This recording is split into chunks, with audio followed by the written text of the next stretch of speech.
Our hearts beat to the city streets. We began to feel the fire.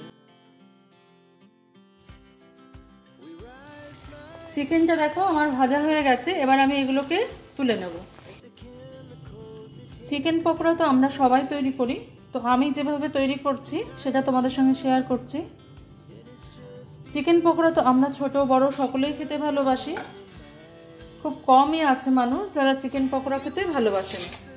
তো দেখো এখানে আমি কিছু জিনিস নিয়ে নিয়েছি। এটা হচ্ছে কারি পাতা, আমি কুচিয়ে নিয়েছি। আমি আগে যে জিনিসগুলো দিয়ে মাখবো চিকেনটা সেইটা একটা বাটির মধ্যে নিয়ে নিচ্ছি। এটা হচ্ছে পুদিনা পাতা আর এটা হচ্ছে ধনে পাতা। এই 3 রকমের পাতাই আমি এর মধ্যে দিয়ে দিলাম। দিয়ে দেবো কুচিয়ে রাখা কাঁচা লঙ্কা, রসুন বাটা, আদা বাটা। আদাটা আমি বাটিনি, গ্রেট করে নিয়েছি। আর এখানে রয়েছে পেঁয়াজ কুচি। এই সব উপকরণগুলো আমি দিয়ে দিলাম। যে লেবুটা তোমরা আমাকে গাছ থেকে ছিঁড়তে দেখলে সেটা আজকে আমি ব্যবহার করব। তো এই লেবুটা হচ্ছে কাগজি লেবু, এর উপরের অংশটা গ্রিন পার্টটা আর কি আমরা ঘষে এর মধ্যে দিয়ে দেবো। তোমরা কিন্তু গন্ধরাজ লেবুও ব্যবহার করতে পারো, গন্ধরাজ লেবু দিয়েও খুব সুন্দর হয়। লেবুটা থেকে রসটা আমি কি দিয়ে বার করছি দেখো, একটা কাঠের চামচের সাহায্যে আমি এটাকে শুধু এরকম করব আর লেবুর রসটা বেরিয়ে যাবে। এবার দিয়ে দেব প্রায় 1 টেবিল স্পুন মতন টক দই।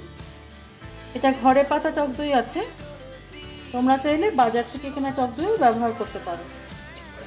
অনেক সময় শীতকালে ঘরে টক দই পড়তে চায় না। গরম মশলার গুঁড়ো, এটাও ঘরে তৈরি করা। এবার দেবো শুকনো লঙ্কার গুঁড়ো, ঝাল যে যেরকম খাবে সেরকম অ্যাড করে দিতে পারো। গরম মশলার মধ্যে গোলমরিচের গুঁড়ো মেশানো ছিল বলে আমি কিন্তু এখানে আর গোলমরিচের ব্যবহার আলাদা করে করলাম না। দিয়ে দেবো হলুদের গুঁড়ো,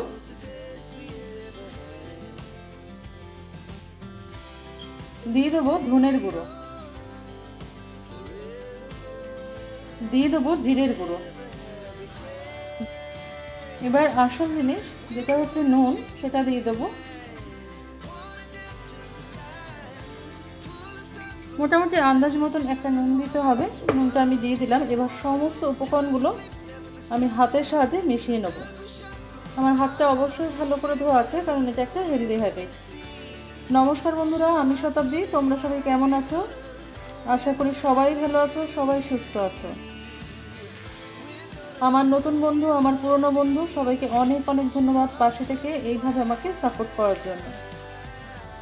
তো আমি ভালো করে সব জিনিসগুলো মিশিয়ে নিলাম। আমি এখানে চিকেনগুলোকে উইথ বোন নিয়েছি, আমি বোনলেস করে নিই। উইথ বোন যদি হয় চিকেনে, তাহলে কিন্তু পকোড়াটা খেতে একটু বেশি ভালো লাগে, এটা আমার কাছে। যদি তোমরা চাও বোনলেস চিকেন ব্যবহার করতে পারো। তো আমি এটা দিয়েও এটাকে মেখে নেবো ভালো করে। বাকি প্রসেসটা বলে দিচ্ছি। এটাকে মেখে রেখে আমি কিছুক্ষণ সময় ফ্রিজে রেখে দেবো। যতক্ষণ রাখতে পারবে ততক্ষণই ভালো হয়, ওভারনাইট রেখে দিতে পারো। তাহলে কি হবে, লেবুর রসের গন্ধ, কারি পাতার গন্ধ, ধনে পাতার গন্ধ, সব মশলার গন্ধটা এর মধ্যে ঢুকে যাবে। এবার আমি এর মধ্যে মিশিয়ে দেবো কিছুটা পরিমাণে সাদা তেল। সাদা তেল বা সর্ষের তেল, যে তেলই হোক। আমি এখানে সর্ষের তেল ব্যবহার করলাম, তোমরা চাইলে সাদা তেল ব্যবহার করতে পারো। 1 চামচের মতন ব্যবহার করেছি আমি।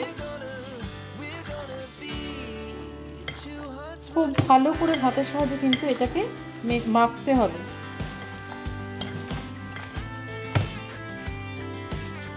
এবার আমি এটাকে কিছুক্ষণ সময়ের জন্য রেস্টে রেখে দেবো। চলে এলাম দেখো 45 মিনিট বাদে। এটা তোমরা ফ্রিজেও রাখতে পারো, আমি এটাকে নর্মাল টেম্পারেচারে রেখেছিলাম। এবার কিছুটা জোয়ান নিয়ে নিয়েছি, জোয়ানটা ক্রাশ করে আমি এর মধ্যে দিয়ে দেবো।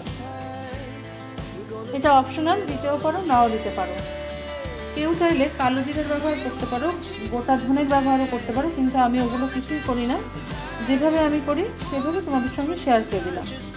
আমি কিন্তু পকোড়াতে বেসন নয় ময়দা ইউজ করছি, আর সাথে ইউজ করব হাফ কাপ ময়দা দিয়েছি আর হাফ কাপ চালের গুঁড়ো দিলাম। আমি কিন্তু এর সঙ্গে আর কিছু মেশাবো না।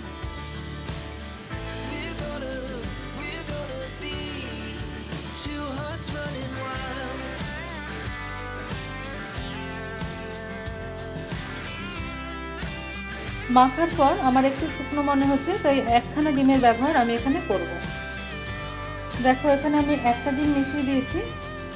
এই একটা ডিম দিয়ে যতটা ময়েশ্চার হবে তাতেই আমাদের মাংসটা ভাজা হয়ে যাবে। দেখো আমি কড়াইতে কিন্তু তেলটা আগে থাকতে গরম করে রেখেছি। এবার একটা একটা করে বা অল্প পরিমাণে দিয়ে আমি চিকেন পকোড়াগুলো তৈরি করে নেব।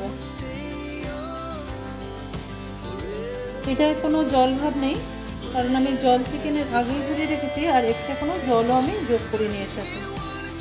বেসনের বদলে ময়দা আর চালের গুঁড়ো দিয়ে কখনো খেয়ে দেখবে, অনেক বেশি ক্রিস্পি হয়, অনেক বেশি ভালো লাগে খেতে।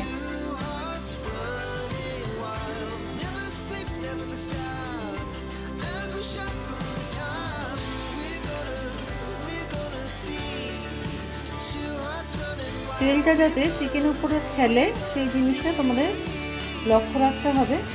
এইরকম করবে যাতে তেলটা উপর থেকে চিকেনের উপর থেকে ছড়িয়ে যায়। যখন একটা পাশ হয়ে যাবে তখন কিন্তু আমরা আরেকটা পাশ খুব সাবধানে উল্টিয়ে দেবো।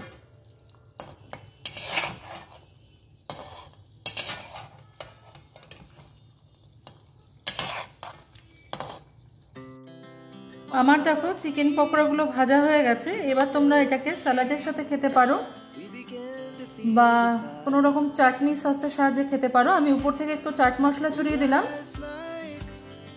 এখনো খুব গরম আছে, তবু আমি একটা ভেঙে তোমাদের দেখে দিচ্ছি এটা কতখানি সুন্দর হয়েছে। ভেতর থেকে জুসি একটা ভাব রয়েছে।